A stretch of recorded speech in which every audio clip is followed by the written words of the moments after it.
Bueno, para el sensor de presión de turbo hicimos lo mismo, se hizo el estudio en la computadora y se sacó la curva característica para que ustedes pudieran saber bien cuándo se dan los códigos de falla. ¿Ok? En la curva nos dice, bueno, este sensor cuando hay hasta 8 voltios, cuando hay 2 voltios nos está marcando presión. ¿Ok? Nos está marcando 8 PSI. ¿Ok? Y cuando hay 4.2 voltios nos marca 26.5 libras. Este es por el tipo de software que tiene la computadora. ¿Ok? Yo puedo usar la misma computadora, pero si tiene otra programación, ok, posiblemente ese motor ya no llega hasta 26.5 libras. Tal vez ese motor tiene que llegar hasta 32 libras. ¿Ok? Entonces el sistema no se quedaría en 4.2 voltios. Posiblemente iría a 4.5 o a 4.3 voltios. ¿Me comprenden? Entonces depende mucho de la programación. En este caso es por la programación que tenemos, que este motor es de 430 caballos. La programación que tiene esa computadora que se hizo el estudio. ¿Ok? En este caso, con una computadora así, esos son los voltajes que está dando. Por ejemplo, cuando está en 4.2 nos está dando 26.5 libras. Nos da el sistema dos códigos de falla, el código 33 y el código 34. El 33 dice alto voltaje de presión de turbo cuando el voltaje es mayor a 4.4 voltios, ¿ok? Y hay uno de bajo voltaje cuando el voltaje es menor a 0.2 voltios, ¿ok? Y si ustedes ven en la parte eléctrica tenemos una alimentación de 5 voltios, una señal y una tierra, ¿ok? Conforme varía la señal del sensor nos va a variar la señal que nos está conforme varía la presión nos va a variar la señal, y eso es lo que le va a indicar a la computadora cuál es la presión de funcionamiento del sistema. Y este comportamiento se da tanto para el sensor de presión de aceite como para el sensor de presión de turbo. Ok, es lo mismo. Y el procedimiento diagnóstico sería el mismo. Entramos a preguntas, consultas. Si tienen alguna duda, con muchísimo gusto. Sí, sí, claro, la computadora, por ejemplo, una computadora de un motor de Troy está fabricada para poderse instalar en diferentes tipos de motores, para un motor MK, para un motor BK, para un motor PK, para un motor TK. Tienen características específicas, por ejemplo, que son de 12 voltios o que son de 24 voltios, ¿ok? Pero específicamente para la serie de motores que manejamos acá, una computadora normalmente las podemos programar y se pueden programar adecuadamente para el motor, para el número de serie del fabricante, que el número de serie del motor original se programa, y además de eso después se calibra. ¿Ok? ¿Para qué la calibramos? Para que la computadora calcule adecuadamente el desplazamiento de la unidad y calcule adecuadamente el consumo de combustible. ¿Ok? Básicamente. ¿Ok? El tamaño de las llantas, lo que se hace es que se le da la información del tipo de llanta que tiene la unidad, se mide el diámetro de la llanta, esa información se pone en la computadora y con eso la computadora sabe cuál es el desplazamiento que tiene la unidad cada vez que la llanta da una vuelta. Pero además de eso se ponen los diferenciales, se pone la información del tipo de transmisión que tiene, ¿ok? La relación del último cambio, dependiendo del sistema, si es de Troy, si es Caterpillar, si es Cummins, te va a pedir una cosa u otra. Hay sistemas que te piden más información, otros que te piden menos información. Eso depende mucho del sistema, ¿ok? Si usted... Una cosa, ¿qué pasa? Si fuera un sistema de 24 voltios, se puede conectar igual. Sí, señor, se puede conectar igual. Ahora viene mucho bus que trae motor ya de 24 voltios del sistema y nosotros estamos con esa duda. Sí, sí, no, pero se conecta igual. Ella viene para 12 voltios o 24 voltios. Sí, sí. Esas computadoras son programables de acuerdo a los metros sobre el nivel del mar. Ok, vamos a ver. Digamos, este tipo de sistemas vienen con un sensor de presión barométrica, ok, que le indica a la computadora la información de la altitud en que está el sistema. ¿Ok? Hay sistemas que no lo traen, pero hay otros que no, hay otros que sí. ¿Ok? Hay otros que usan el sensor de presión de turbo para también calcular la presión barométrica y para darse cuenta cuál es la presión barométrica que tenemos. ¿Ok? Entonces, eso es así. En el momento en que yo pongo la ignición, ¿cuál es la presión que está sensando el sistema? Es la presión barométrica, ¿verdad? La altitud en que está la unidad. ¿Ok? Ahora, ¿qué es lo que hace la computadora cada vez que llega información diferente de un sensor? Lo que hace el sistema es generar una compensación. ¿Okay? El mapa de inyección, la cantidad de combustible está determinada específicamente cuando nosotros tenemos valores de compensación cero. ¿A qué me llamo yo valor de compensación cero? ¿Okay? Cuando el sensor de temperatura del aire, por ejemplo, es menor a 32 grados centígrados, yo no requiero ningún estado de compensación. ¿Ok? Eso quiere decir de que el sistema no funciona con ninguna compensación ahí. Pero si el valor del sensor de temperatura del aire me llega ya por arriba de los 36, 37 grados centígrados, genera compensaciones en la entrega de combustible y en el tiempo de inyección para mejorar la eficiencia de la unidad. ¿Ok? Positivos o negativos. Positivo me refiero yo que sea porcentualmente a la cantidad de combustible que ella está inyectando. Por ejemplo, que el inyector está abriendo 10 milisegundos. Si está muy caliente, ¿qué debe hacer el sistema en un motor diésel? ¿Ok? ¿Debería aumentar el combustible o debería disminuir? Debería disminuirlo. ¿Ok? Claro, debería disminuirlo para disminuir la temperatura que tenemos en la precámara de combustión. ¿Ok? Entonces, ¿qué es lo que hace el sistema? Si la temperatura es muy alta, comienza a generar compensaciones. ¿Ok? Y nos corrige porcentualmente a la cantidad de combustible que yo tengo. ¿Ok? Si la temperatura es muy baja, es lo mismo, genera una compensación.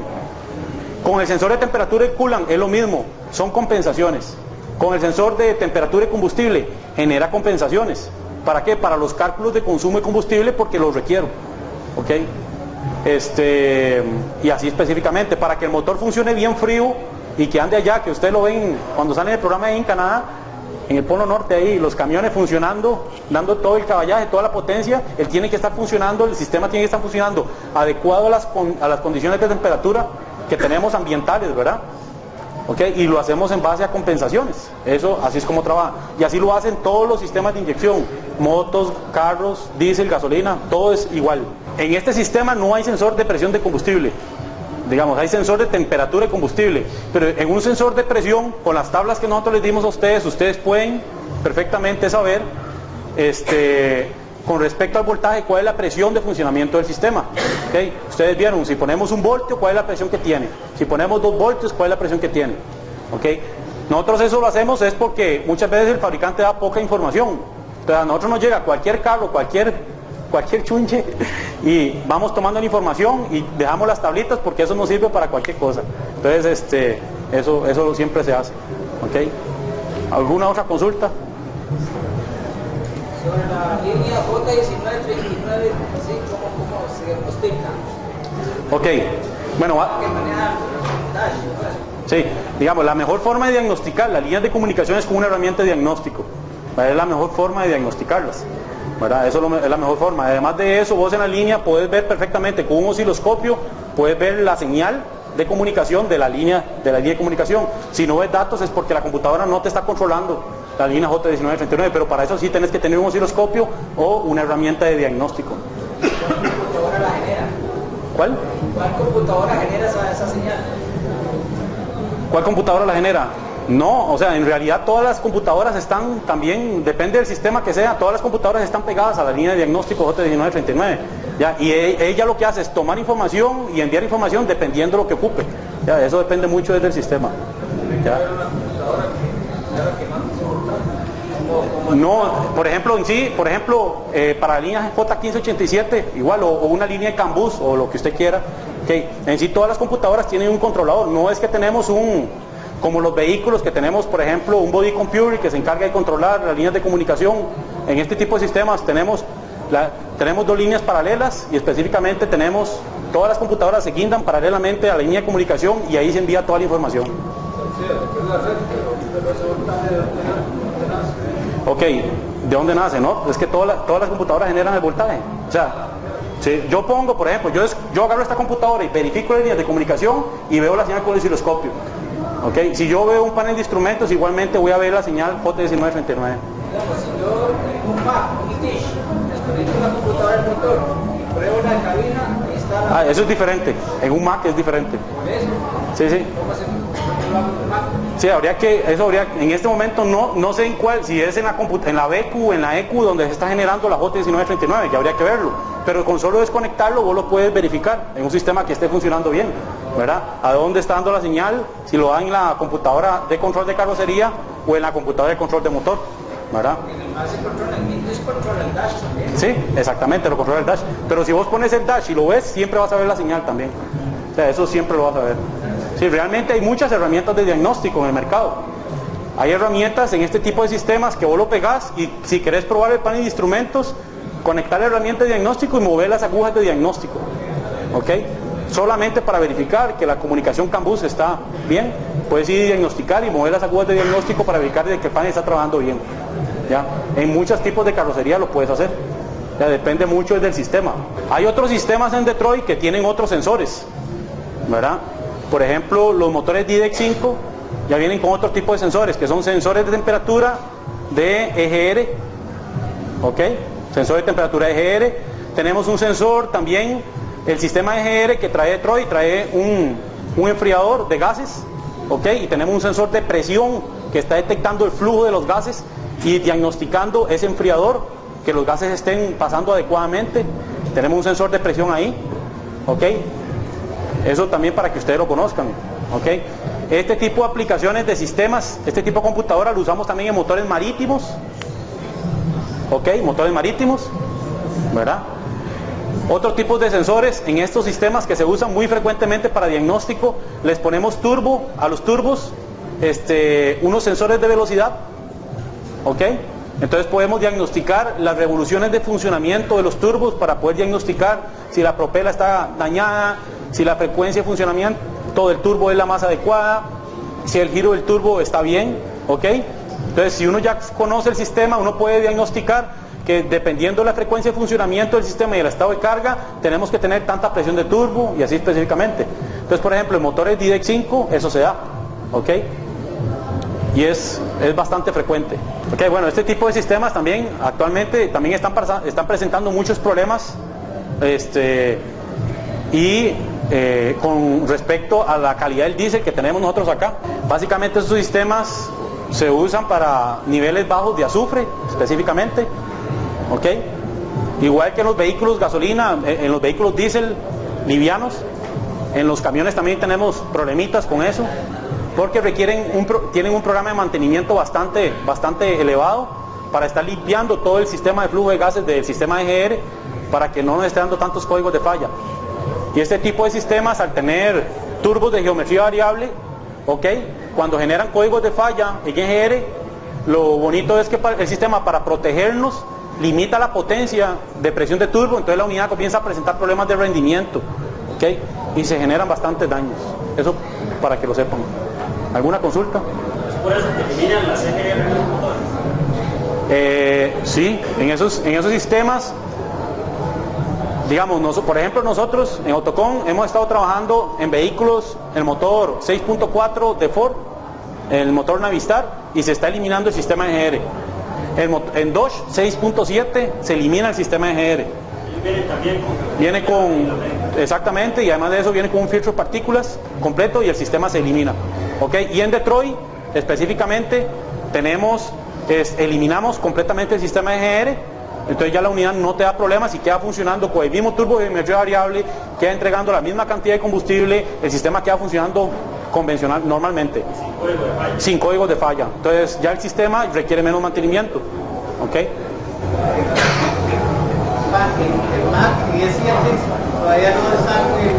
Nosotros el sistema de EGR lo hemos eliminado en Detroit, Cummins, ¿ok? Y motores Navistar. En este momento estamos trabajando en el desarrollo para Caterpillar y para Big Mac 4, que eso es lo que estamos trabajando en eso. Cuando se elimina el sistema EGR, el turbo de geometría variable sigue funcionando normalmente. O sea, la computadora sigue controlando el turbo de geometría variable, sigue dando el mismo rendimiento de potencia, el mismo torque. Obviamente que hay que hacer las calibraciones adecuadas en el turbo de geometría variable, ¿ok? Para que te quede funcionando normalmente siempre el sistema. Por ejemplo, que Detroit te trae otras herramientas para poder calibrar la posición adecuada, ¿ok? De la calibración mecánica del turbo, ¿ok? Y otros fabricantes lo hacen, pero te queda funcionando normalmente el turbo, no tenés ninguna variante. Okay, aquí venimos ya con el funcionamiento del sistema. Como vimos, tenemos un montón de sensores que van a la computadora, ¿verdad? Esa computadora recibe la información, calcula en base a la programación que tiene.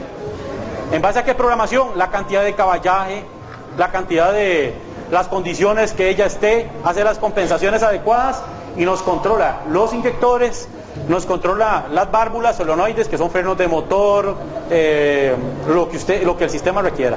Y además de eso nos genera información para las herramientas de diagnóstico. Vimos un poquito de la parte de los inyectores. En sí, el control de inyectores de Detroit Bueno, tenemos 6 inyectores. En estos conectores tenemos tanto la señal de retorno de los inyectores como la señal de control específicamente, ¿verdad? Aquí vemos la figura de un inyector. Este es un inyector de Detroit. Bueno, la cabeza que ustedes ven arriba, ¿ok?, que es como una E, ¿ok?, ese es el material, llamémosle que ese es el núcleo de la bobina. Internamente está la bobina de la cabeza del inyector. La pieza que ven del resorte para arriba, ¿ok?, ahí es donde está la valvulita pocket, ¿ok? Entonces, conforme se energiza la bobina, lo que sucede es que se despega, se pega y se despega esa pieza, ¿ok? Y al hacer eso varía el núcleo de la bobina, entonces varía la corriente de excitación que tenemos en la bobina, y la computadora con eso puede diagnosticar el estado de un inyector, ¿ok?, y calcular los tiempos de respuesta del inyector, ¿ok? Entonces, lo que hace el sistema básicamente es que tiene un conducto de combustible que pasa. Al pasar el combustible, entra a la precámara interna del inyector. Al bajar la leva interna del inyector, genera una presión de combustible y que genera ya la explosión de combustible del inyector en la punta del inyector, ¿ok? Es un inyector completamente controlado que genera una presión interna bastante elevada. Estamos hablando de que internamente el inyector genera una presión hasta de 31.000 libras, ¿verdad?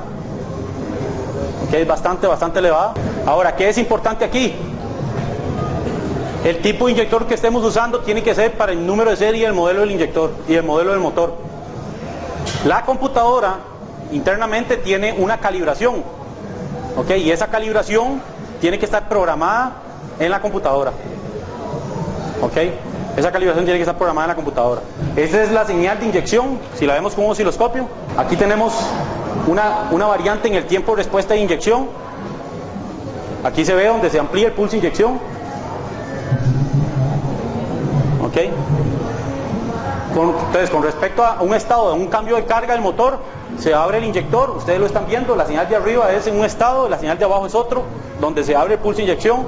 Eso es lo que ustedes verían si ven la señal con un osciloscopio.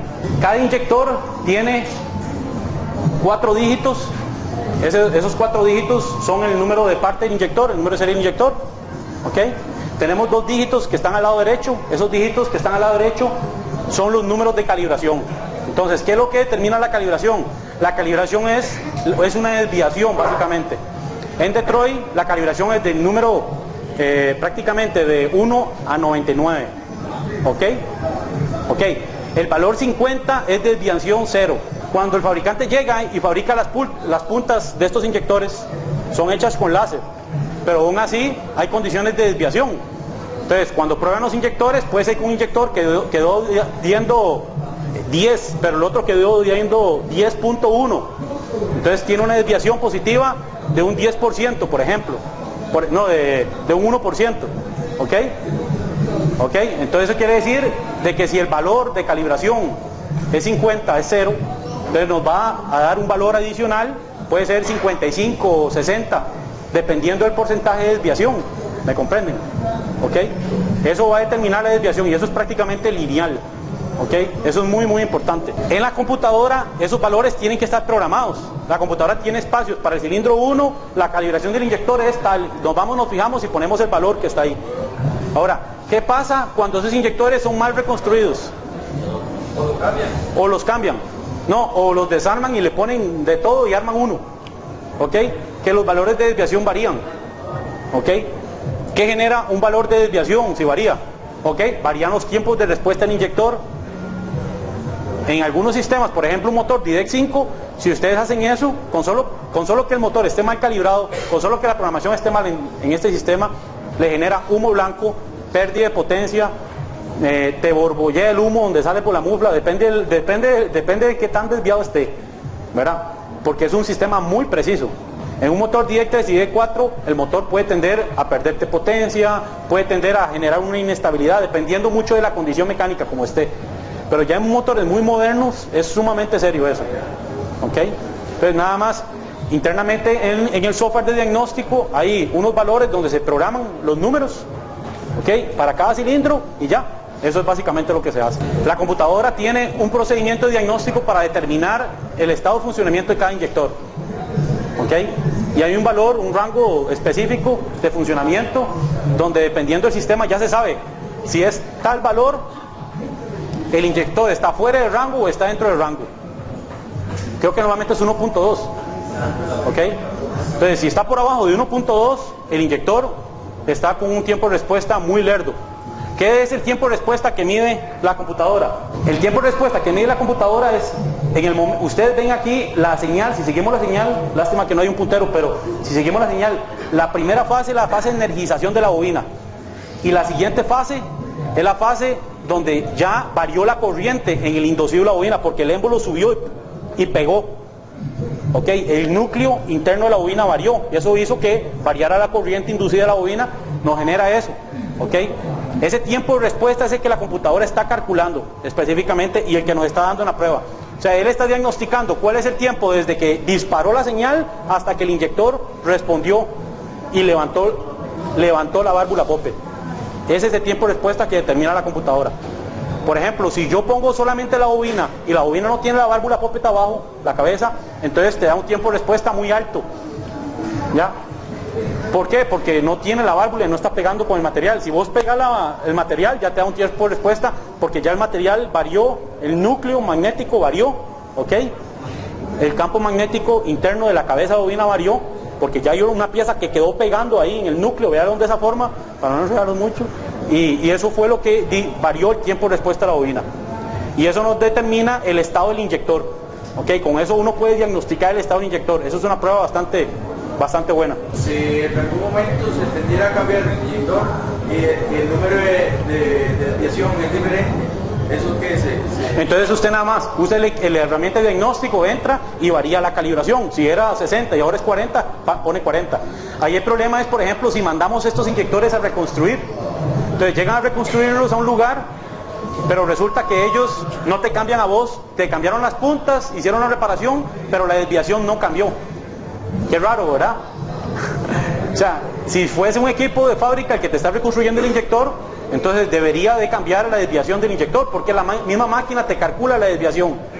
¿Ok? En un sistema convencional no. Esa desviación que determina ya el tiempo de respuesta del inyector, todo, nos da todo. Eso lo debería calcular la máquina. Al no hacerlo, entonces genera problemas. Ahora, no necesariamente por eso el inyector puede ser que quede mal, puede ser que el inyector quede bien reconstruido y que funcione perfectamente. Pero ya para sistemas muy modernos, por ejemplo motores DX5, es más problemático, porque una desviación sí genera problemas de humo blanco y genera más problemas. Caterpillar, los motores muy modernos, generan muchos problemas. Con solo que esté 50 y que usted ponga 65, usted tiene problemas de humo blanco en algunos sistemas. Bueno, ahí están los códigos de falla, rápidamente, que ustedes tienen, les regalamos unos documentos. En esos documentos ahí están los códigos de falla para que ustedes los vean. Hay 3 códigos de falla que determinan que hay problemas en la computadora, que es el código de falla 51, 52 y 53, ¿verdad? Entonces, esos códigos de falla, la computadora normalmente tiene problemas. Además, para comentarles, este tipo de computadoras tienen un funcionamiento normal de 20.000 horas de uso, ¿verdad? Ella te da la cantidad de horas. Después de las 20.000 horas comienza a presentar problemas de funcionamiento, de almacenamiento de información. ¿Por qué almacenamiento? Porque ella, como está calculando mucha información, el consumo y otras cosas, entonces requiere que las memorias estén muy bien. Entonces, después de las 20.000 horas, normalmente esos sistemas comienzan a presentar muchos problemas. Después de 20.000 horas, las computadoras se reconstruyen, se ponen todas las memorias nuevas y ella te queda funcionando perfectamente, ¿ok? Y las memorias que se usan son originales, son las mismas memorias de los originales, ¿ok? Solo que son nuevas, ¿verdad? Me hubiera gustado extendernos más, pero por el tiempo no podemos ampliar mucho el tema. Ahí más adelante estaremos dando otros seminarios. Ojalá que sigan metiéndose a la página de mecánicos, ahí y que sigan asistiendo a las capacitaciones, y ojalá que este seminario les sirva bastante.